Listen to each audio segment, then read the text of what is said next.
What we're talking about today is really in terms of healthy relationships.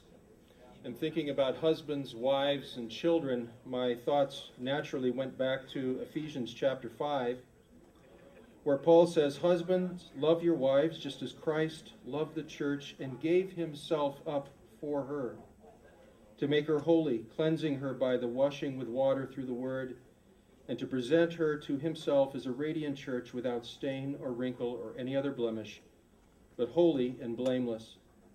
In this same way, husbands ought to love their wives as their own bodies. He who loves his wife loves himself. After all, no one ever hated their own body, but they feed and care for their body, just as Christ does the church, for we are members of his body. For this reason, a man will leave his father and mother and will be united to his wife, and the two will become one flesh. This is a profound mystery, but I'm talking about Christ and the church. However, each one of you also must love his wife as he loves himself, and the wife must respect her husband. Children, obey your parents in the Lord, for this is right.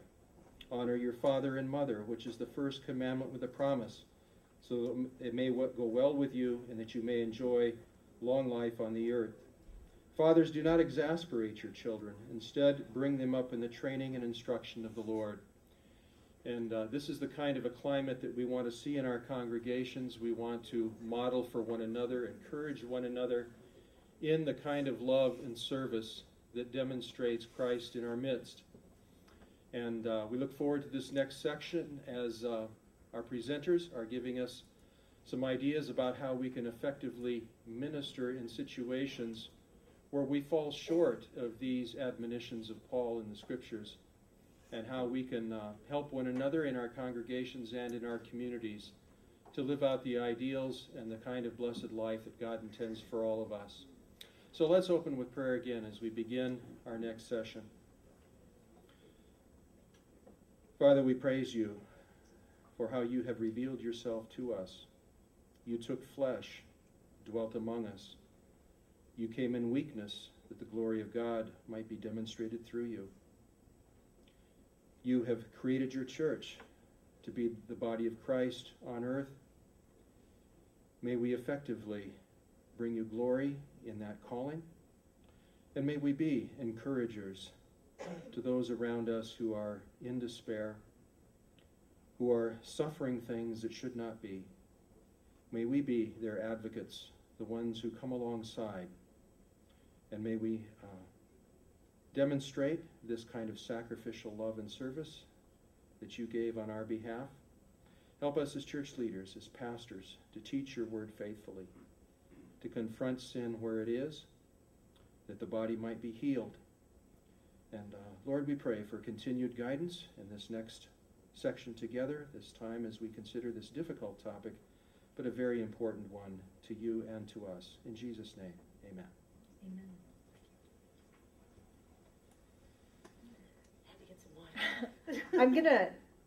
Melissa's gonna kind of head up this session, and with extending mercy to those affected by domestic abuse in part 2 on your printouts that you have, for the PowerPoint, I accidentally put session 5 again, but it's actually session 6. So I caught that typo after they were printed. But in this session, we'll be discussing how to equip for domestic violence, boundaries of domestic violence, and some resources and stuff for domestic violence. Okay, so let's get right to it. We're getting to the part that probably most of you are most interested in, and boy, you didn't have any questions when you were all together in a group, but plenty when we were out, so I love it. That's great. That's why we're here. I'm glad that this conversation has been started, and you're reaching out. And so maybe what we'll do, again, shoot the questions, I think, at us as we're coming, because we're tending to get a little long-winded, I guess.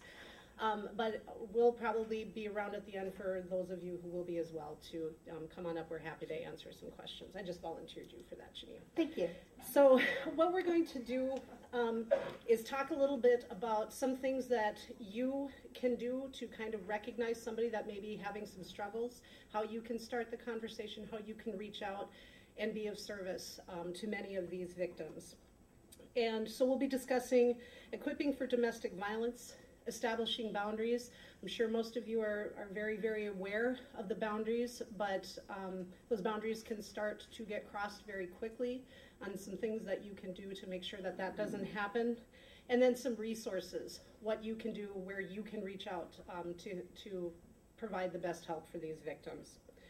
So the first thing that you can do, these things seem like no-brainers, but they're harder when you're actually putting them into application than they may seem. We ask you to kind of look within yourself, look within your own actions, and be really honest with yourself.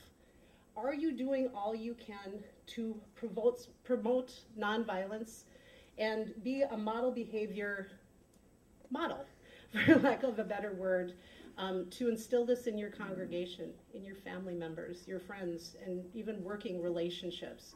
How do you handle these situations? How do you handle your anger and your frustrations? What do you do? How do you feel that you are coming across? And if you need to make some changes, maybe start to make those changes. It's very important for people that look up to you and will be looking to you for help and guidance, that they're able to trust that you're going to be accepting of their behaviors. You're not going to lash out at them or to judge them. And it can take as much as a look to change somebody's mind. It really is that simple. It might remind them of a look they've gotten from somebody that maybe hadn't treated them so great in the past. Again, continue to reach out to your local advocacy agencies. I mean this from the bottom of my heart. If you want to know where your local advocacy agencies are and you're not able to find it online or within your community, call us. Believe me, we'll find out for you. We can make those calls on your behalf. If you can make those calls during business hours, great. If not, we understand. But we want you to make that connection. We want you to be able to provide these services to people that you come across. Because a lot of times it's taken as much courage as a person can just to reach out, just to make a phone call. Having to wait a long time to get an answer, you might have already lost them. So don't hesitate to reach out to ourselves at someplace safe. It doesn't matter if you're in Canada or Wisconsin or whatever. We're happy to work with you, okay? Understand, like we said before, that domestic violence can happen to anyone. Our conversation that we had earlier when we met with the people at the spiritual leaders at the J-term meeting, we gave a little example of some people to look for. Maybe you've got somebody that's coming into your church that you haven't seen before. Maybe they look like they're having some struggles with maybe some drugs or alcohol. Maybe they're homeless. Does that mean that they're victims of domestic violence? Not necessarily, but it doesn't necessarily mean that they're not. People become homeless and turn to drugs and alcohol for many reasons, but the important thing is to acknowledge them and to reach out. Start that conversation with them. Go introduce yourself. Ask them, just non-intimidating questions. What brings you here today? I'm glad to have you here. I haven't seen you here before. Things of that nature. Just open the door. Make yourself available to these people. But the thing to realize is that, again, in our slides before, some of the reasons why these people are doing drugs and alcohol is because it's a coping mechanism, a way to deal with things that have happened to them because they don't know how else to deal with them. So kind of keep that in mind. Don't have that be at the forefront of the services that you offer when you're trying to reach out to these people. Don't let that be the deciding factor of, don't just write them off as being an addict or an alcoholic or maybe somebody that's a little rough around the edges. Understand that these aren't the only people that you're going to encounter. A lot of times we work with many, many victims who are from affluent families, church communities, any race, creed, color, you name it. There's not a typical domestic violence victim. It's what these domestic violence victims, their behaviors that they're displaying that you want to look for. Now, one of the things is when you have somebody that's maybe coming into your congregation that you haven't seen before, could be a variety of reasons, but maybe what about the person that you haven't seen in a while? And I know you pastors are very astute when you're looking in the audience. I haven't seen so-and-so for a long time, and I haven't heard that she's in the hospital or anything. I wonder where she is. and if she's not a snowbird, there might be a reason for that. Remember, we were talking about the isolation. And we find that faith communities, a lot of times, abusers, that'll be one of the first places that they isolate their victims from, is from the church. They take something that's very, very important to them and restrict them from it. So that also might be a telltale sign. The fact that they're not there, all of a sudden not coming to church and without an explanation, could be a warning sign that something is wrong. The other side of the power and control wheel that we had, and that you as advisors and counselors and spiritual leaders should be able to point out to them, is the nonviolent side of the power and control wheel. In other words, what a healthy relationship looks like. And it's also a very compelling and telling thing to teach somebody that is experiencing some sort of partner violence, for them to know that this is what a healthy relationship looks like. This is what you're striving to build in your relationships. And I was just having a conversation with somebody in the restroom. I was filling my water before I came in, and they were talking about how, you're able to best assist these people and how to start these conversations. And I said, you actually have kind of a harder job than we do, believe it or not. And the reason for that is, when we're dealing with victims, we're just dealing with the victims. We're not dealing with the victim's partner. That's considered a conflict of interest in our agency. So chances are, like most domestic violence victims, leave 7 to 8 times before they leave for good, if they ever leave for good. They're going back. They're wanting to work on these relationships for whatever reason, not just the power and control, but again, these are their husbands, their wives, the fathers of their children.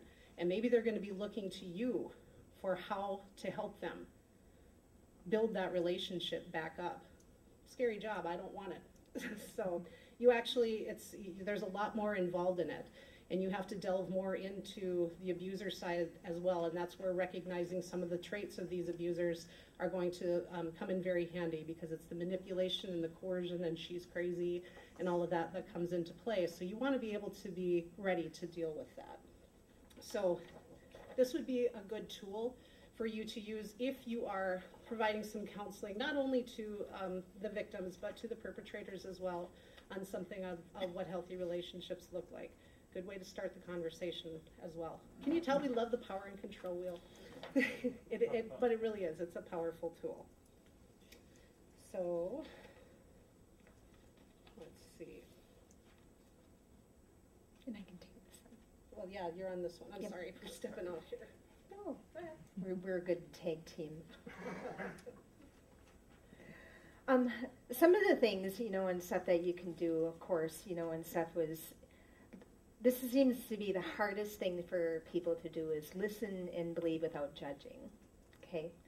Because you can hear somebody and then, and we ourselves have to keep ourselves in check, and stuff when somebody is disclosing something, because right away you're probably thinking they should do this, or why are they doing that? Why are they responding this way? Why are they telling me these things? So it's just always listening and believing them, no matter how far off you may think this is, because maybe it's somebody who is a system professional that they're talking about, and you know what they're like out in the public, and it's hard for you to grasp that this really is occurring, So that is key. A key component is listening and believing when somebody comes to talk to you about those things. Also reassuring the person that you're speaking to that is not their fault. Because many times what they're doing is the other person is getting angry because I just didn't get this done. And it could be something as simple as the dishes weren't done yet. I mean, you ran late from work, you were doing supper, you had to take off to a sporting event for somebody at school. You get home and, how come these dishes aren't done? I mean, it may not have escalated to a slam on the table or anything, but those are the beginning things of something physical that we had talked about before. So key components is always listening and believing and letting them know it's not their fault. It's not because the dishes weren't done. Geez, sorry, and it's responding that way too, but they always want to self-blame most of the time. If not, pretty much all the time, that it is their fault, They are really nice. We hear this a lot, especially with the Rass. They just weren't drinking. They're a really nice guy or a really nice girl. He's a great father. He's a great father, takes care of the kids, and they're sitting across from you, and they got split lips, and their eye is all swollen, but they're a really nice guy. That's escalated way beyond to the point. Now, somebody had come up and asked about anger before. If you have gotten to the point where somebody is anger, it's too far into the power and control wheel. Hopefully, we had talked before about churches having those classes and things, in appropriate behavior, and you can use scriptures to build those things up in there. I know utilizing your local advocacy agencies to come in and help with that healthy relationship and kind of talk about those open-ended questions and stuff for them. Many times, too, we get people who come to us that don't say anything until they're either a spouse or significant other has passed away. Then they feel free to come and say what has happened to them and what the years of abuse and things that they endured this whole time, because primarily they stayed because of their faith. They didn't believe in getting a divorce. They didn't believe in leaving. So they stayed. People stay. Why don't they leave? They stay for many reasons. That is huge up on the list, why people stay too. If they're, connected with their churches and things like that, they'll stay in that relationship, no matter what, because it's what they believe, is the right thing to do. They're hoping somewhere down the road, even if it's 30 years later, they're still hoping that something's going to change. But now with, like when we talked in the beginning about the history, of violence and what things are available and services available to them, here's now a stepping stone that can help them through that process. And like I said, we meet them wherever they're at, with that. On this sheet right here, the one that we had before that I referred to, the front side, this time we're going to flip to the back side, and I'm going to read through some of these. These are some do's and don'ts. If you, Melissa said that pretty soon you see somebody in church, you haven't seen them before, it's just that introductory, and so, hi, I'm, and it's opening up the door to talk to somebody. If you're even suspecting in an abuse or how you open up a conversation, with somebody, just kind of simply, is everything going okay? It's kind of open-ended question, and stuff with somebody. Express your concern. Don't come out and be very direct with them. Because sometimes that can, as fast as it can open a door, it can completely close the door, and they'll say, "Oh, you're right." What have you heard? What Yeah. have you heard? How they am might I think acting that is bringing something forward that something may be wrong. So you have to tread lightly in many cases. Right. So, and you can tell that a lot too by body language. You can see if you're able to take that next step with somebody. If you can't, it's probably you can share a lot of things, but you've already lost them. My saying in our house is, you left me at the bakery. Just don't get any farther than that with them. But just let them know, I'm here. It's good to see you, and stuff. So that kind of leaves the door open for them, basically, to come back to you, and stuff. And maybe they're willing to share a little bit more, and stuff with what's happening, with them. You always listen and validate kind of what they're saying too. It's always asking if they begin to tell you, I'm really having a hard time with this, and it's always asking the next question. Well, what do you mean exactly? Because your job really, as pastoral staff and stuff, is to get to the root cause, and stuff of what they're having the issue with. And the only way to do that is just by having a conversation. You'll know when you are able to take that next step with somebody. Always offer to help. And like I said, if they kind of closed off right away, they just seem like, okay, I got to get going, and stuff. And they might say, we experience the same thing with people that come into our offices.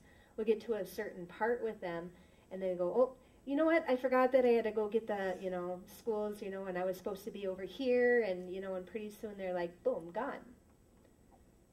But we say, okay, just, do you care if I follow up with you? We're saying those types of things to them so that we keep that door open, and stuff with and them. The question in when you're having a conversation, it seems like somebody's kind of on the verge, but they are leaving. Something spooked them and they're heading out, and you do ask if it's all right to follow up with them. The very important question is, what's the best way to get a hold of you? When is the best way to get a hold of you? Do you want to call? Is it better that you call me? Because a lot of times it's not safe to call them. A lot of times these abusers have no idea that they're opening up, and all of a sudden a random call from somebody from the church could do a lot more harm than good. Oh, it was just the pastor who was just calling to see how I'm doing. You can see how that can turn into a very potentially dangerous situation. So those are important questions to ask. Or opening that up to, again, creating the boundaries. Well, these are the hours I'm in my office. Why don't you give me a call? Shoot me an email, something like that. Have it kind of leave it up to the person that you're having the conversation to offer it. Well, what would work best? Maybe there is a way. Mm-hmm. And if something happens, that's all right. If we need to cancel, that's all right. But just you opened it up, you put yourself out there, you're offering the help, and you're leaving it up to her to kind of approach on her own terms when she feels safe. Okay, very important. And that is a very, very important point, and stuff, because primarily they don't want the other person to know, basically, that, you come to your office. We've actually had, people answer the phone sometimes, or, even walk into our office and go, I know so-and-so is here. I've had that happen a few times. We can neither confer nor die. How can I help you? And so, if they're looking for a different type of service, they're not identifying by a victim, of course, we have a scapegoat out that we can refer them to another agency, and stuff. So it can escalate something seriously in somebody's life. Maybe they're just seeking more questions and stuff, and, they find out that maybe they are talking to pastor now or something, what are you doing that? And it just has gone way off, set, what do you call it, light the stick of dynamite, and stuff, so it explodes, because it was a volcano just waiting to erupt, So it could potentially set something off in somebody's life, that you don't want to happen, okay? Always support their decision. Many times, too, when we're meeting with people, you can see it black and white, and stuff, what does it take? How bottom is bottom? Every now and then we do have those conversations with people, like, next time, are you going to survive this? Next time, are you able to get out safely? Next time, so every now and then we have to have those hard conversations, and stuff with them, just to kind of see where they're at. But we always have to support their decision that they're making, because unless they're making that decision, like I discussed in the beginning, to leave or to change something, it's not typically going to happen. They always say, too often we hear, wish I would have done this a long time ago. I wish. We can't go back and wish and change anything. We can only go forward from here. So when those people start coming to, don't wait for them to come to you. There's certain things that you can see and notice, and stuff about. I always use this attribute, like with kids, and stuff, because maybe he's, a dad sitting there, or mom, and stuff, and their kids come up and stuff, and they may just be talking, but then using their hands or something. All of a sudden you see somebody cringe. Okay, what are you doing? Here we might have a potentially, what are you doing to discipline your children? It's an observation and stuff that you have. Maybe they were really talking with other people all the time, and hi, how are you? Just really kind of always out there greeting people, or maybe making the initiative. But even if you responded, to them first, and they were always talking to you, this time you see them kind of heading off to the side. They're really not interacting with people. It's just different type of behavior than what is typically normal, and stuff. Those are some signs and stuff, too, that you can see. So don't wait for them to absolutely come to you. Kind of approach them and say, hi, how are you doing? Kind of like the do's, and stuff up there. Don't judge or blame somebody, especially when they're coming to you for help. Because that will just completely turn them off, door be shut right away.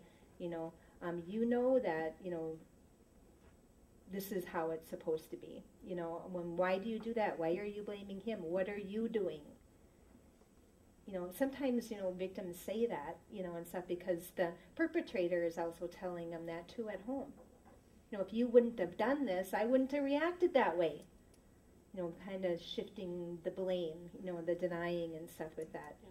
And along with that, with the blaming, many times, and we do a lot of work with these victims, and we actually get them out of the house, we get them moved into their own place, we get a restraining order, help them get criminal charges, and then 2 weeks later they're back with their abuser. And one of the very first things that we always tell them when we begin working with them is, we get that. We don't like it, no, but we do. We understand. That's the dynamics of domestic violence. That's the dynamics of power and control.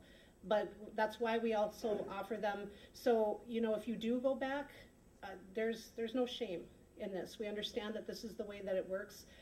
Please keep in touch with us so we can do some safety planning for you while you're in the home. The last thing that we do is have them come in because they are shamed. It is a whole lot of shame, and something happens. They don't have anybody else to talk to. Their family members have disowned them. I can't believe you went back to this guy.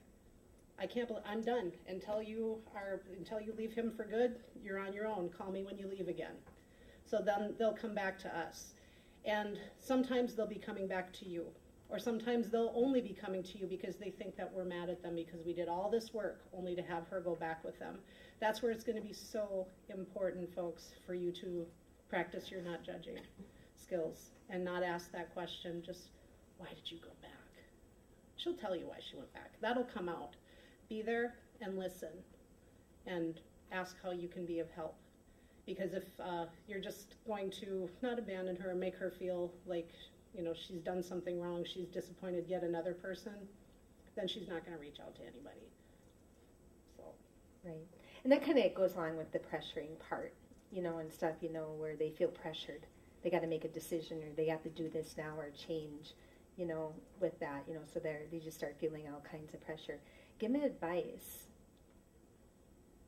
Sometimes, you do have to refer, outside. Sometimes it is just beyond your scope of realm, or, whatever group you have started in your church and stuff to handle these different types of people when things happen with them. It is better just to kind of lead them out, into some legal services, sometimes, it is getting the legal system involved, or in some cases the criminal as well. Don't place conditions on your type of support that you're going to be giving them, okay? What you can do to be helpful, and I'm just going to kind of skip through these kind of quick, but listen, we already kind of talked about, we can never get enough of listen and believe, because you have to, it's almost like a rethinking process, and stuff. And truly, when you begin to do that, you start showing mercy, and stuff to somebody, when you are listening and believing them. Never tell them that the abuse is their fault. Tell them that they're not alone and that help is available. Because that's why what they feel when they're isolated and think that they're all alone, that this never happens to anybody else. But in the real fact, they have all kinds of support out there if they just get it offered to them. Let them know that without intervention, the abuse often escalates, and frequently in severity over time. Kind of what we talked about. Once you get to that anger part, that's already too far. You need to already start looking at maybe couple counseling and stuff prior. If they're getting into arguments where it's just kind of verbal and stuff and it hasn't gotten physical or violent, maybe couple counseling is appropriate. However, if they've gotten into it where it is physical and abusive, and real demeaning, they're way beyond that couples counseling. And actually, if you look at a lot of the spiritual sites, some of the resources we're going to give you at the end, they recommend do not couple counsel these people because they need some outside professional services, and stuff with that. She can get advocacy, or, whoever's the victim identified, and stuff with that. They can get some advocacy services. Sometimes it is with, a psychologist. Maybe they have some, especially like in court orders and stuff, they can be held and ordered into domestic abuse counseling, and stuff, programming that they have to take, anger management, and stuff as well. So there are psychologists and stuff there's classes there that they can go. And then only then, once they have completed all those sessions and requirements of that, that's where you can place in a condition upon an abuser. Then you might consider bringing them back after they've completed this over a period of time to bring them back in for couples counseling. But check in with the victim. Do you still feel like you are put under power and control? Do you still have fear from him? Because how effective do you think that couples counseling is going to be if that other person still has power and control over the other party? Do you think she's going to open up in couples counseling and be honest? Do you think she's going to reveal the things that are bothering her, or that she's still fearful in the relationship? No way. Most of the time they won't. Yeah. So individualized is better. Yeah. And I guess you can be the judge of that, and so can they, and stuff, if they, in that, before any type of physicalness, because it can be, extreme verbal, in the mental abuse, you're putting down the other person's just afraid to say something, right. Because they just know it's just going to, if I say something, it's just going to get worse, right. But then there's really nothing that's ever been corrected. But if there's people in your church or you or whoever it is, and stuff that is meeting with them, that they know that they can open up. And we'll talk a little bit after this, video too, a little bit more about why. Okay. But in dealing with the abuser too, I just kind of reconciliation is to occur. It can be considered only after the above steps are taken in that one. So you don't minimize his abuse.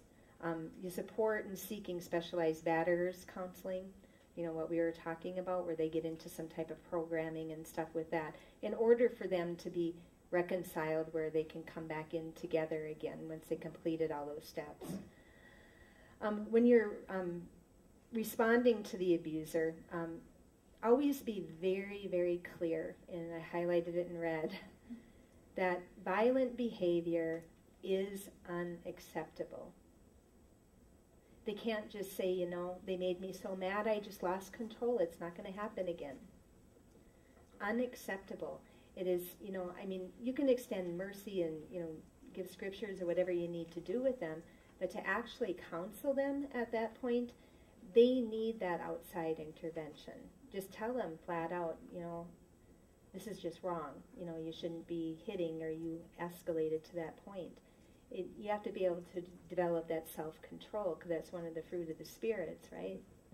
So that you can develop that within between.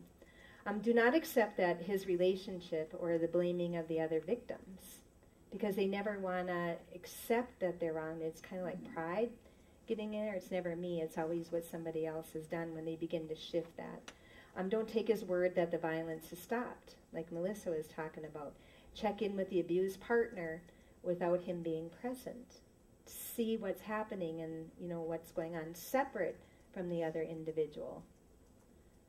Hopefully they'll tell you the truth then, and stuff.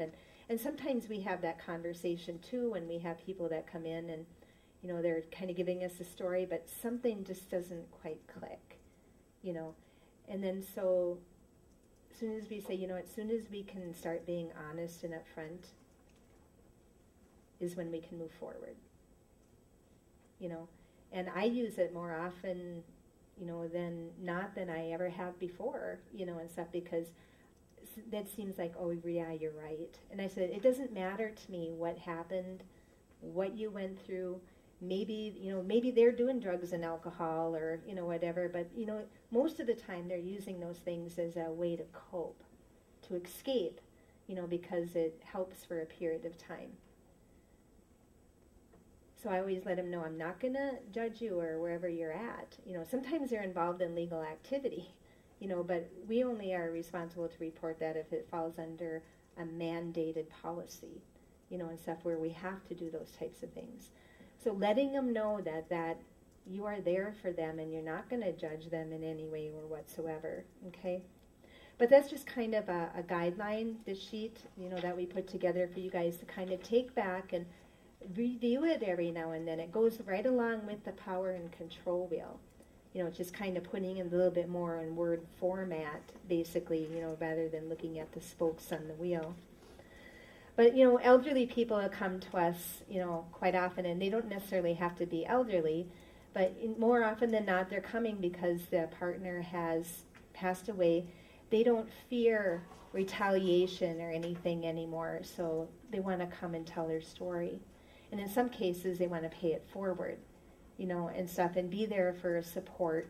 Come to a support group where they, can share what they've been through and what may be helpful to somebody else.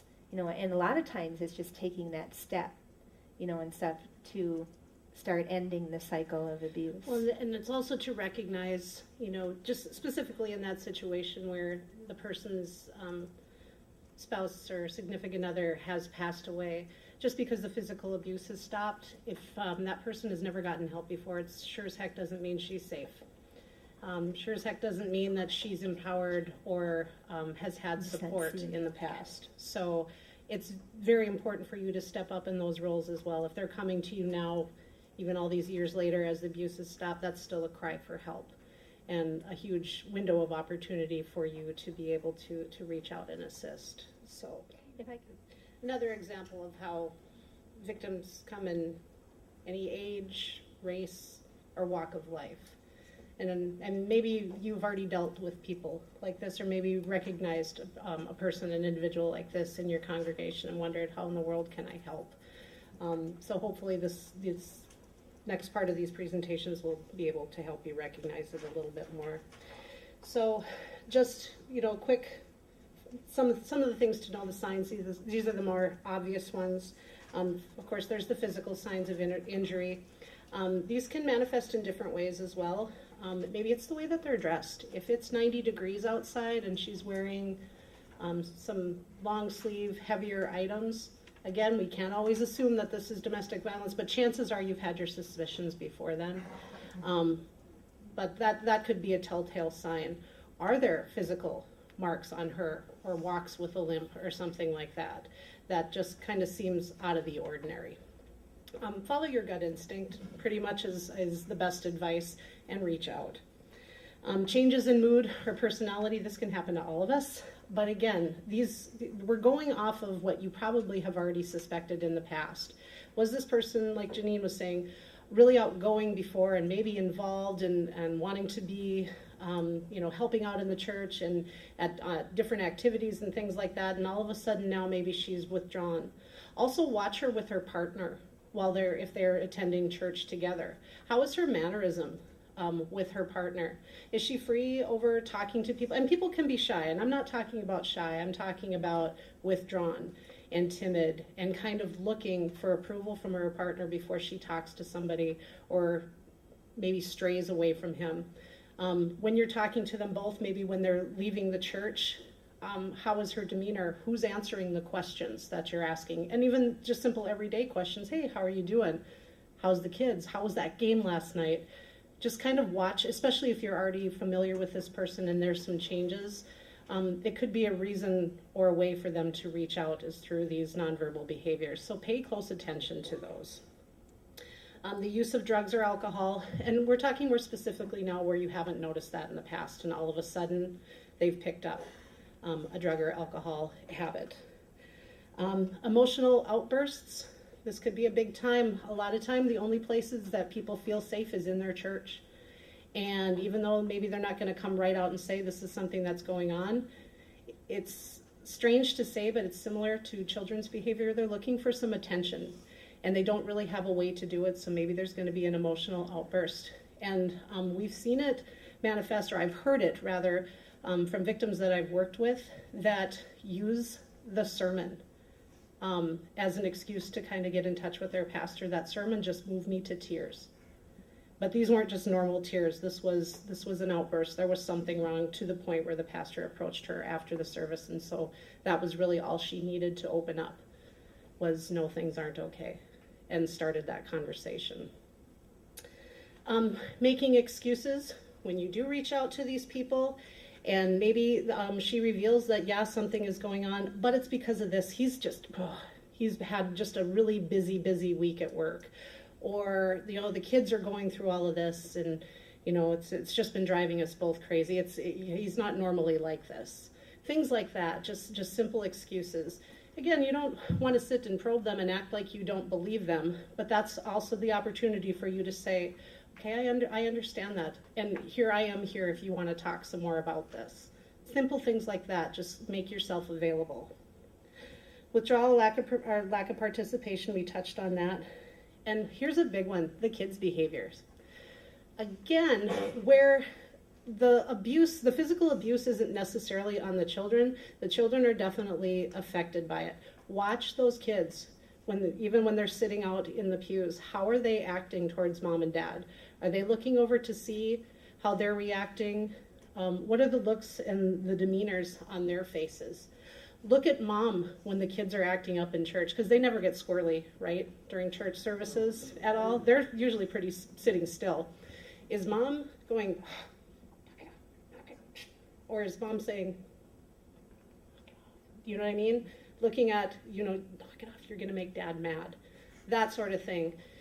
Be mind readers, folks, is essentially what I'm telling you. But seriously, and especially when they're people that have been in your congregation for a while, people that maybe you don't go out and have coffee with, but you know them well enough from seeing them at different functions or in your churches on Sundays or something to kind of know that something just isn't right here. Trust your gut. And another aspect of the children's behaviors too is anybody who's working with the children in your church or your youth group and stuff, and maybe the kids are just more quieter than normal. Maybe they're having kind of the same symptoms, and stuff, and maybe they're lashing out or getting angry and maybe shoving somebody, and they don't typically do that, right? And stuff. You'll see a change in their behavior as well. One way or the other way, you can kind of tell that something's up. A lot of ones, like I kind of started out, with Timmy and Tommy, they were reaching out to troubled kids or kids had no place to go. Sometimes teens and stuff or preteens, older teens will start using drugs and alcohol, or they'll start getting more sexually promiscuous or attempting to, and stuff because of that, mainly because of things that are happening at home. Because they're looking for a way to go and fit in somewhere, and they're looking for a way as well to help mask everything that is happening, and it makes them feel better. Right. It's their way of coping mechanism. So they're not always the trouble. I mean, you might always have somebody who's like a rule breaker, or whatever. They kind of go through that phase, but not always. More often than not, I think you're going to find that there's something going on at home. That's why they're having this type of behavior. And a lot of times the younger kids, just ask them. Kids are pretty honest. They're pretty honest. The younger ones are pretty honest, and you might get an outlandish answer, but most of you're trained professionals, and you kind of know what to weed out, and maybe to maybe reach out to your youth advocate or your youth pastor to maybe have a conversation with those children to maybe get more into it, but always again with the safety of the potential victim, and sometimes those victims may be kids in mind. If you have questions about that, please reach out to your advocacy agency. It's what we're trained to do, and we're happy to assist. So getting into, you've got them now. You've opened up this conversation. You're working with this person to try to provide some services. It's very important to do safety planning, not only on behalf of the victim, but yourself as people that are offering guidance and support and counseling, because like I said, those boundaries can get crossed very, very quickly.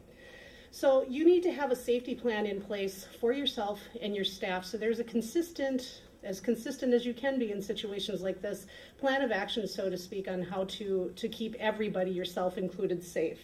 So again, call your local advocacy agency if you need assistance with this. Find out, do you have policies and procedures put in place currently in your churches to help your staff and volunteers? Do you do background checks on volunteers that are maybe working with youth or some troubled members of your congregation? How do you go about doing those background checks? What kind of background checks are they? Just looking them up on the internet is not an effective tool. There's ways. Law enforcement is happy to help you. A lot of times if it's within the state of Minnesota, call us. We have ways. No, but we're happy to do that. If it's public information, we're not doing anything shifty. If these people, just because maybe they were tried but not convicted of some crimes, I think that's valid information that you folks should know when you have people that are working with children. So, feel free to ask those questions or find out if you've got those policies and procedures in place.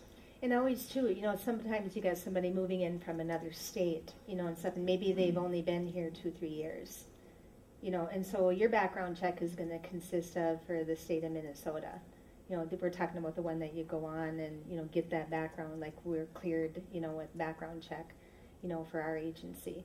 A lot of people just do the general one, but when you're in a church, you need there's different levels, and stuff, and that's when you should seek the legal counsel, and stuff of your church to see which one that you should probably be performing for anybody who is volunteer at your church, just to find out. But, when they come in and they're from another state and they're saying, we'd like to get involved and stuff, you need to be doing a background check in the other states as well, not just like, in the state of Minnesota or maybe in Canada, So you got to, kind of do a double one, and stuff. You have to just do that to protect yourself. And stuff. And that keeps your staff and everyone in your congregation safe as well. Right.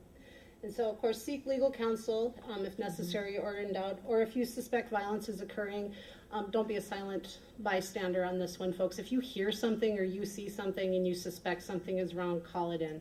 Call 911. You can request to make an anonymous call in, but many, many times that victim's not going to call in on their own behalf. And these things happen behind closed doors. So if you're seeing it occur, if you're out in public, if it's a neighbor or something, please call it in and just give the information that you have. Yes, sir. And it's different for every state, and Janine actually has a piece on that. We are mandated reporters, so that means if there's maltreatment of a child, of a minor, or of a vulnerable adult, we're mandated by the state of Minnesota to report that to Human Services and or law enforcement. Otherwise, we are completely free and confidential and are protected by privilege. So what that means is when a victim comes to us and they don't give us explicit, specific permission with a signed release to relay that information, we don't have to report that to law enforcement unless it is a minor or a vulnerable adult.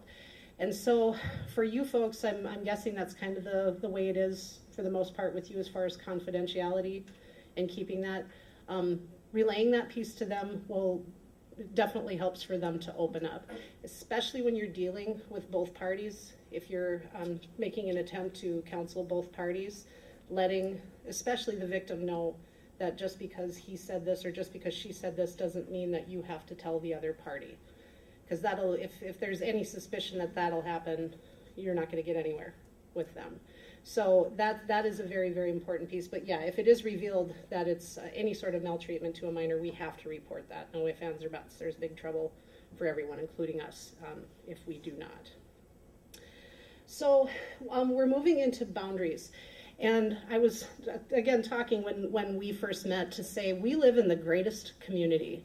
Our faith community and the people and their willingness to help victims here is amazing. And we're talking about all these bad people and perpetrators and everything, but we really are fortunate to live where people just want to do everything they can to help. And most times they're doing that. If they don't reach out for help from other agencies and trained people in situations like this, they become victims themselves, and that's so sad. And what are these situations? People that are coming, like I said, out of state, or maybe somebody's coming into church, and because you're wonderful people, you go up, and I haven't met you before, and right away they're an open book. I fled the state with my children. I have no place to live. We have no money. We have no food. We have no clothes. What do you think people do around here? Come on, come to our house. Come on in. You can stay at my place, and I'll buy you some clothes, and we'll try to find you a job. We'll get your kids enrolled in school, and everything's just going to be great. And then we finally get a call, usually from these people that offer this help, maybe 2 months later. And these people are still in their house, not always, but many, many times, and they're trying to be good citizens. They're trying to not give up on this person. They're trying to still find the best of the situation, but now they're being victimized themselves. They don't know how to get these people out of their houses, and to get them to actually do what kind of the deal was, them to go out and find a job and maybe contribute and be able to stand on their own 2 feet. Well, Minnesota's got something called squatters' rights. Those people have a right to be in their house, and they have to go through a formal eviction, which takes up to 30 days, at least 30 days, in order to get them removed from their houses. That's something we also assist with right away. But again, the key is to not put yourself into that position. And that's where, when these people are approaching you, where you give that referral to them, hey, you know what? There's someplace safe or another advocacy agency that are trained to help you. Here's their number, here's their card. And we can call them together if you'd like. Because we're going to answer the crisis line 24 hours a day, 7 days a week. Maybe they'll be into that. Maybe they'll be willing to accept that help. And if it's a situation where even if it's not domestic violence and it's homeless, we work with the homeless shelters too. If it's not a service that we provide directly, chances are we have a referral to it and we have a working relationship with the agency that does provide that service. So it's important to realize when somebody reaches out to you for help, it's not up to you to provide the help that they're needed, that they're requesting. Their immediate need might be shelter. Hey, that's what we do. I know some people that can help out with that. And once they get shelter and they're feeling a little bit safer and they don't know what to do next and they're just trying to figure out life and who they are and where they're going to go and maybe they need some counseling, well, hey, I know some people that may be helpful in that. But you see, we just developed a working relationship to where we're not taking all the victim's needs on our own shoulders. We can work together. I'm sure that all of you have some clients that are maybe a little higher need than others, maybe call you a little bit more than the others do. Nobody? I'm seeing some smiling faces. We do too. Yeah. But that's what I mean. Reach out. Get the permission to be able to talk to these other agencies. But hey, I think that Community Action would be able to help you with that. I think that the Workforce Center, they're great at helping you, look for jobs and provide you with programs.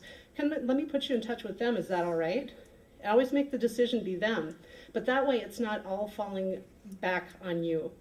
Their successes aren't all your responsibilities. Their failures are not all your responsibilities. And it's just important for you not to put yourself in that position. Wanting to help is great, and we encourage it. The world needs more of it. But doing it at the expense of yourself and becoming victims yourself isn't helping anybody. So that's why it's important. Reach out to people, reach out to us, reach out to all your agencies, your human services agencies. We're happy to have faith communities on our task forces and at all of these meetings because we're all dealing with the same people. We're just dealing with them in a different capacity. So that's so important in self-preservation when you're working with clients like this and establishing boundaries. Yeah, and that by not crossing over that boundary too, and part of that is it's empowering them. Right. Because they have to make a decision here, and stuff, and they're be able to stand on their 2 feet. I'm not saying don't help people. Right. I'm just saying, they have to make that decision themselves, and stuff. They have to take the initiative, because what sometimes people are looking for is just what they call the handout, and stuff, and letting them, just be there. But always asking them one more question, and stuff, and sometimes it's just heading in that right direction. One of the prime example I can think about too is he was kind of like homeless. He ended up getting a divorce, lost his job. This guy was helping him out. I got a place for you to stay. I got an extra trailer till you get back up on your feet.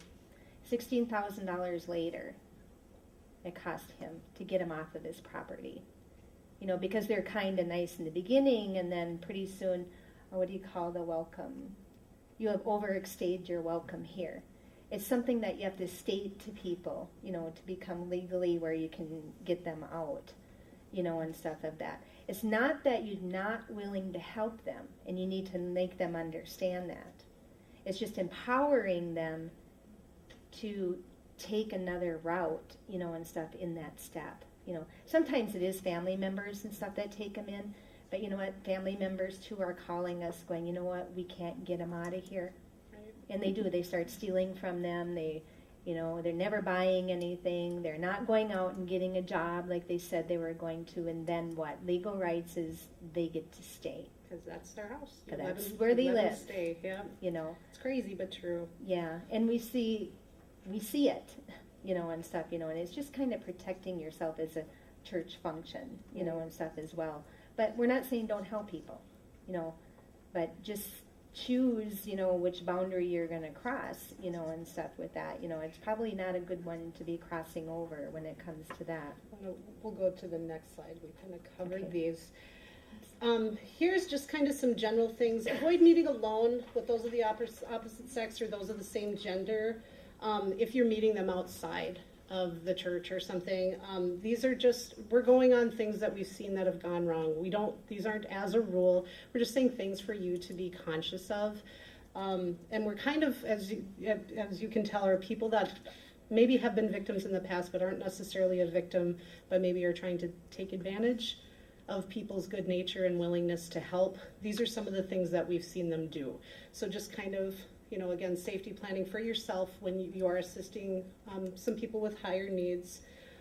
This goes out not only for yourself, but to your staff and volunteers when you're meeting and providing services for these people.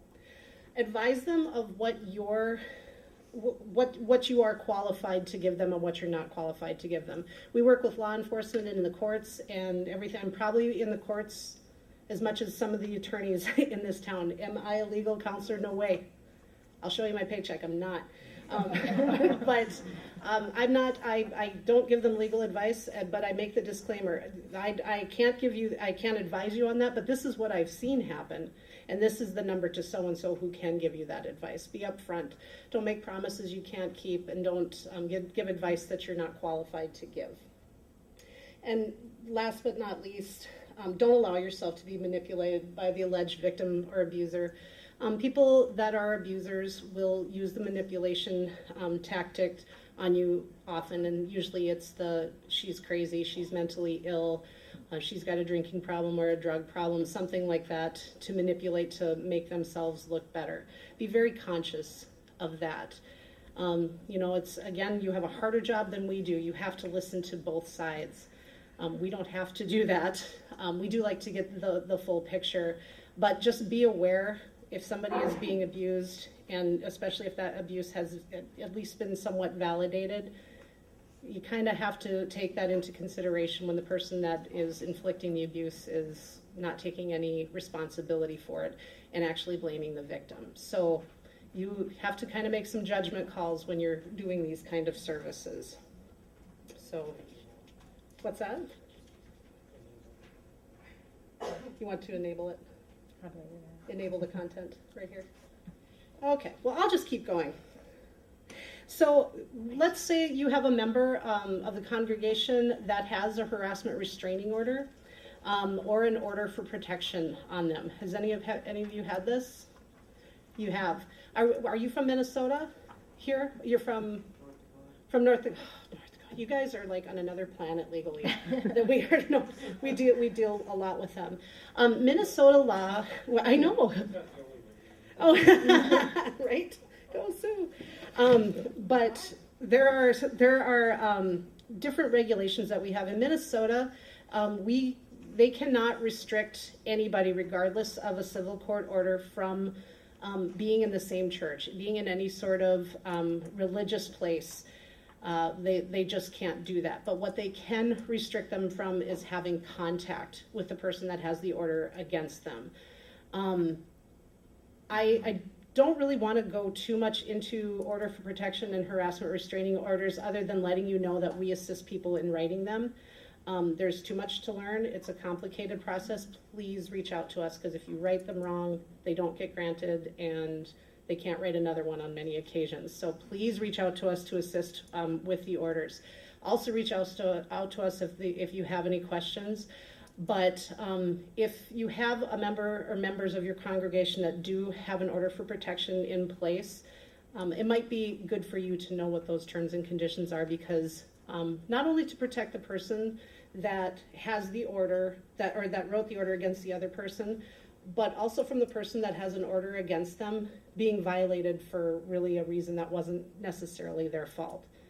Now, to me, two people going into the same church, especially when one party doesn't normally go to the church, but now they know what their rights are and they're kind of showing up, that's a red flag, but that's allowed. It is allowed. So it's just kind of important, and for safety planning for your own reasons, to touch base with that person if you're aware that that order is in place, to make sure he's not sitting directly behind her, to make sure they're not sitting right across from each other or something like that. We'll take the call. We'll take the call right before services on Sunday if you have any questions on how you need to handle that, or if, law enforcement may need to be involved. Of course, you don't want that. That's not what church services are for. But I want you to be aware that that is something that exists out there, and in the state of Minnesota, they can both be in the church at the same time. So, another power and control tactic. Also, you can, if you're working with this person who had that wrote the order against another person, it's probably good for you to know what's in that order. Ask her to see the order and what kind of relief has been granted in that order, because there are order for protections that simply restrict people from living in the same residence. There are order for protections that restrict people from seeing their children, and it depends on what the person specifically requested. But it's kind of important for you, if you're working with these victims, you're counseling them to kind of know what's in that order. And again, ask us if you have questions. We're happy to help. So again, questions, seek legal counsel. Yeah, I was going to say, and when in doubt, always seek your legal counsel, and stuff. We even have legal counsel and stuff that we can ask for advice, Right. and stuff, with situation. And most of the time, you can get it without being charged, Right. and stuff as well. But if you, want to ask a question too, you can always call the advocacy office. We can look up, stats or, whatever that is in order and what's ordered there as well. I'm curious, so how the people that had the order against that, how was it enforced, or how were you made aware of it? He came up and told me. Was the order against him? Yes. Okay, so it was just kind of an awareness piece for you. It wasn't a. Partially, yeah. Okay. He wanted to stay involved in the church. Sure. And their home was 1 block away from church. Mm-hmm. And the restraining order prohibited that distance. The 1 city block. Okay. Gotcha. So he chose to not fight it and to just go to everything else he could church related. Okay. And didn't come to Sundays or any church. Okay. All right. I was just curious about that. I always like to learn about other states and what's going on in there. So. Also, when you're speaking them, we're going to kind of fly through the last part of this, and I apologize. We even said we could easily go, longer, and stuff in seminars and things like that, because you just never realize how much there is. There's so much more. This is just the tip of the iceberg, and stuff, and, when it comes to those things. So if you guys want specialized, presentations, let us know, and stuff about that. But, when speaking to the domestic violence victims and they reveal child abuse, are you a mandated reporter? I have heard, I've been in different circles where, and stuff where the clergy and stuff that are there say, nope, we don't have to say a word. And I was like, ooh, yeah, you do. Have any of you been taught that you're not mandated reporters as member of the clergy? That's good. Okay. And stuff, because We're it on just the must same be page. just different circles, and stuff. And so what, that's why I'm kind of throwing this part in there, because I did do a presentation at a church and they said, we're not mandated reporters, and I said, yes, you are, according to statute. But anyway, it started out with the history of Mary Ellen Wilson. This is just a slight photo of her, but she was a little girl, and I'm just going to read this and we're going to skip kind of right down to the reasons why you are and stuff, because just of time-wise. But she suffered more horrendous things and nobody could ever do anything about it, She was never allowed outside, never interacted with other kids. She was repeatedly kicked, whipped, slapped, and cut. Injuries included a scar that ran the entire length of her face from being sliced with a scissor. Mary Ellen stated that she had never been hugged and caringly touched as a child until somebody intervened. And who intervened was, she was actually a child in their neighborhood. And what happened with her is, when she was allowed outside or just off to the porch, she was chained to the porch, just like a dog, and stuff when you go put a dog outside.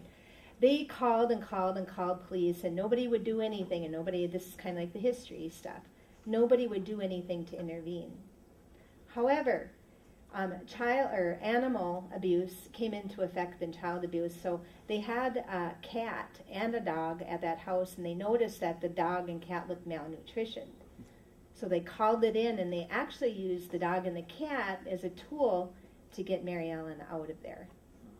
But this the photographs that they have are black and white. If you go and look at those photographs in a library of the horrendous things that had happened to her, and nobody could do a thing about it, and stuff. So that helped initiate changes in the law, and stuff in 1875, where then it became kind of law. It was so difficult to prove, the prevention and cruelty to children. Today we have the CAPTA Act, and stuff, which is called the Child Abuse Prevention Treatment Act, which actually only happened in 1974. This law requires mandated reporting. There's two places to report.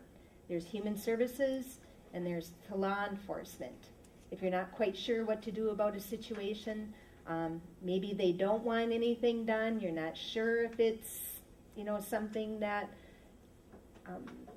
mainly where we when I report to them, it's basically because, is it enough for like an abuse charge? I don't know.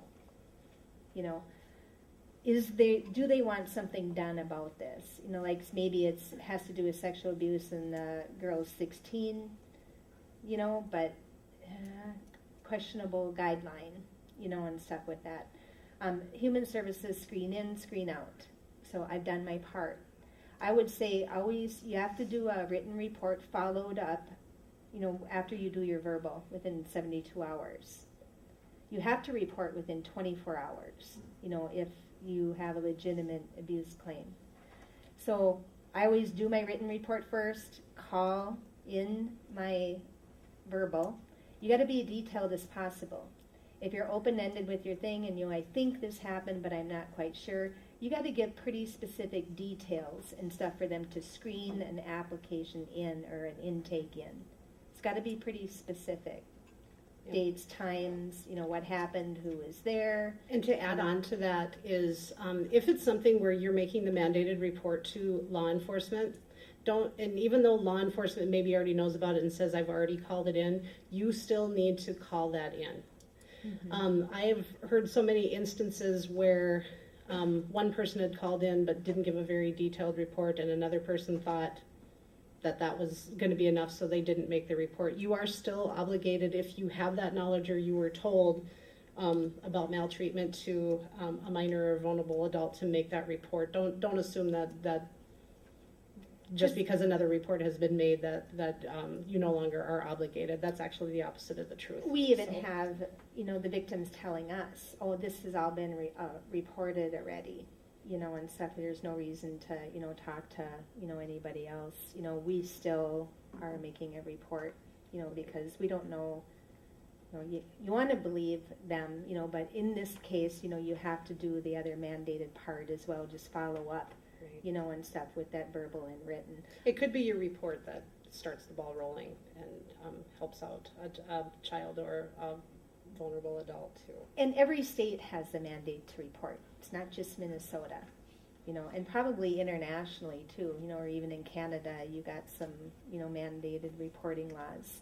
But who are they? Healthcare, social worker, mental health professionals, child care, educational, guardian ad litems, clergy, probation services, correctional services, and law enforcement. I did put statute 626.556 and 595.02 subdivision 1 on there. There's one exception, and stuff where you are not required, and stuff to do where you have to say something. And you look up that statute, it has to do with testimony, and stuff in court. Okay? So you can get by, and I always say seek legal counsel in this, where you wouldn't have to go and testify in a court hearing unless that victim or the person that you're testifying for gives you permission to do so. Okay? So that's the rule to the exception. I've worked with this with educators, and the law is the same. When I was working in South Dakota, the language is very similar, and the sticky part of the language always seemed to be the word suspected. Mm-hmm. We're required to report suspected abuse or neglect. How do you recommend? Where do you recommend we place that threshold? Because suspect can be, I wonder, and suspect can be, I have absolute concrete evidence. Mm-hmm. Somewhere in between there is the threshold of, do I report this or don't I? And how do you recommend that we navigate that issue as far as reporting? As a rule, what we have always been taught, when in doubt, report. It's human services and the people that you're reporting to, that's their job to make that determination. It's not your job to make the determination if the abuse actually occurred. And that's why they say suspected. And the first way for you to suspect that is they told you. They told you. And the reason why they use that word suspected is because at this point, that's really all you have to go on. Maybe not there hasn't been necessarily a police or law enforcement investigation or an investigation done by human services. So at this point, it is just suspected abuse because a formal investigation hasn't occurred. So if they told you that abuse is taking place, even if you don't believe them, even if this person maybe has a history of being dishonest or being manipulative or something, are you going to take the chance of this is the time they're telling the truth and you didn't make that report? So that's what human services, I mean, they'll screen it out in 2 seconds, and you can get a requisition if you request it of a letter saying that they screened it out and it's referred to law enforcement. But if you have any questions or if you're in doubt, just report it. There's no repercussions of it. They're not going to go and open an investigation necessarily on something that they don't suspect has some merit to it. So. And I would always too, if it's human services or law enforcement, to request the outcome of their report back. Unless you request that, you're not going to know. You can call back and they go, I'm sorry, that's privileged information, even if you were the reporter. But if you specifically request to know, then it also protects you too, in case maybe there was something and then somebody goes, well, I know so-and-so reported it. And I've had it happen in criminal case files, where there was reporting, and even actually it was me doing one of them, and I had record of 16 reports, and so what do you mean you don't know about this? Yeah. So then we have that written documentation as well, and then, what the screen back, and stuff, that it wasn't an intake process that they were going to look at. So it kind of protects you that way as well. Always too, there's a thing that you can do is when you suspect it, you can call and say, you know what, I'm just not quite sure what to do in this situation. Confidentiality is huge with people, and especially with ministry, and stuff, as well as with advocacy. Without revealing any information at that point, you can say, you know what, I got a scenario I'd like to run by you. Be pretty detailed and stuff in it, except for leaving out names. Do I have to report this? Then they'll tell you yes or no. But I would still probably go ahead, because if you're calling and asking, it's more than likely that you should probably go ahead and do a report. They don't expect you to be well-trained. You are not the investigator, actually. As soon as you suspect, like Melissa said, or the word suspect, is when you got to report it. It is up to the other agencies to find out all the details. This is what we do. If somebody starts telling us things, I say, you know what, stop. We see them coming in with kids, or they're talking about children or younger members of their family, and say, you know what, you need to stop. If you tell me anything that talks about abuse, somebody being slapped around, witnessing abuse or anything like that, I'm a mandated reporter. Don't tell me any more about that situation. So then basically we kind of stop that part of the service there. If they need a protective order or whatever, we'll set that into place. After that mandate report is made, and stuff, then we get a call back. We have that collaboration where law enforcement or human services will call us and let us know that they've done their interview. Then we go ahead and provide more services. Then it really doesn't matter what's been said. If they tell us more in detail about what happened. And this is kind of getting into the sexual assault piece and reporting sexual assault. And it can end up with the child abuse as well. Right, the child physical, abuse. not But just the sexual assault. if there's any chance that they're going to make a report to law enforcement, you want them to make the report to law enforcement before giving you too many details, because if this does go into a court case, you can be called as a witness. You will be likely accused of leading the victim into saying certain things, and that's where it's important to say they made their report to law enforcement, this is what they told them, and then provide the services that you need to provide to them after kind of the legal aspect has been taken away, because then that confidentiality piece kicks back in if it's just you and the victim talking about things. So it's another reason. These are all things to protect yourself as well as the person that you're working And with. part of the other law too, is this crosses all state lines pretty much too, is that if that abuse has occurred within the last 3 years, not just immediate, if you find out something that's happened in the last 3 years, and stuff. If it's more than one victim, if it's two that you hear that something's happened to, and this kind of is relating to the sexual abuse a little bit more, but it can be as physically abused as well. Maybe it was, 4 kids in this family, they're, not there right now, which is good, and stuff, but you find out things that have happened to them. That's 10 years. If they start telling you, you still have to report. That falls under that mandated guideline, and stuff where you have to make that initial report. We better cruise right I know, on we got to along. cruise. So with that, we gave you a chart, and stuff at that, in the packet, and stuff, that kind of helps you define what's abuse and what's assault, and stuff. If you kind of look at that, it kind of gets a little disturbing, and stuff that, abuse is within the family unit, your position of authority, even if it's a babysitter that's been there for an hour watching the kids, and stuff. But, if it's like, if you follow that to the T, it's like an 8-year-old and then maybe it's the neighbor man, that has been touching them inappropriately, it falls under the assault side, which makes no sense whatsoever. It doesn't say that it's a mandate report. However, what should you do? I always say, follow the policies and things of your church, or your agency. What are those policies and stuff?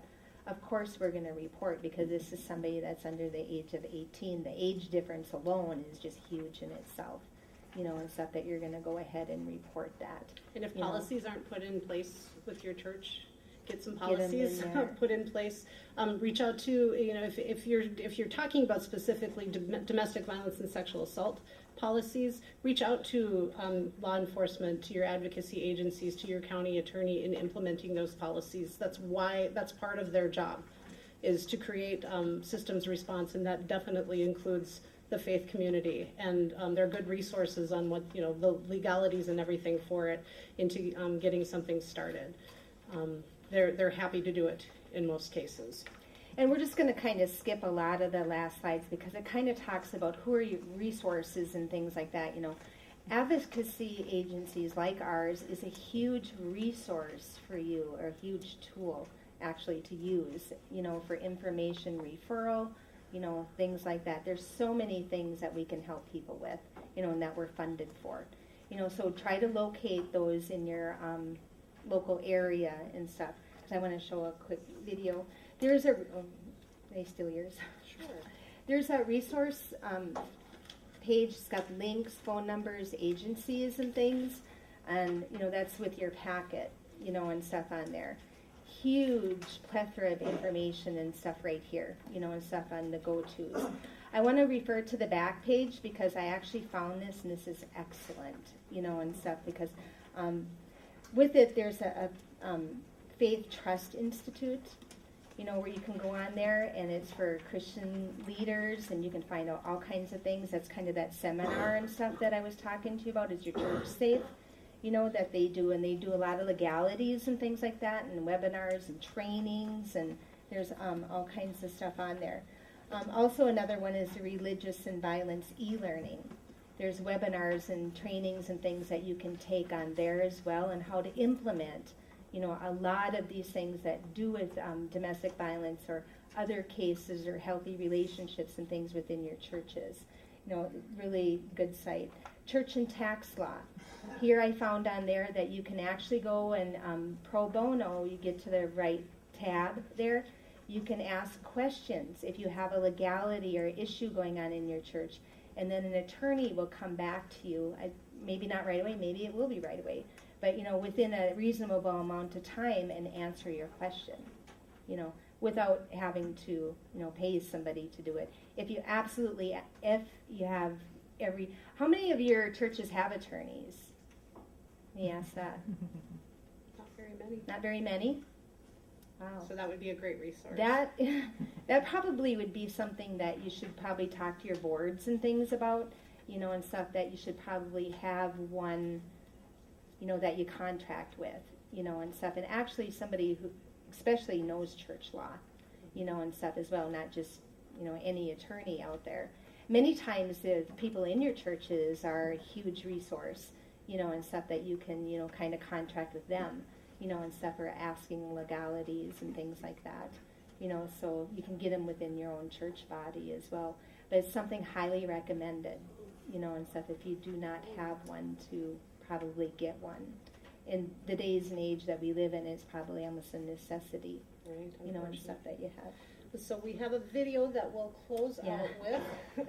Again, here we are running a little bit late. I hope you don't mind. The video's not long. Is it the next one? 5:06, not bad. Well, once again, we want to just thank you for having us come here, and hopefully, us offering safety options, and hope that you guys can get out there too, and even us, and stuff, and extend mercy, and stuff to so many who need it. So thank you for having us. And thank you for all that you do. We appreciate it.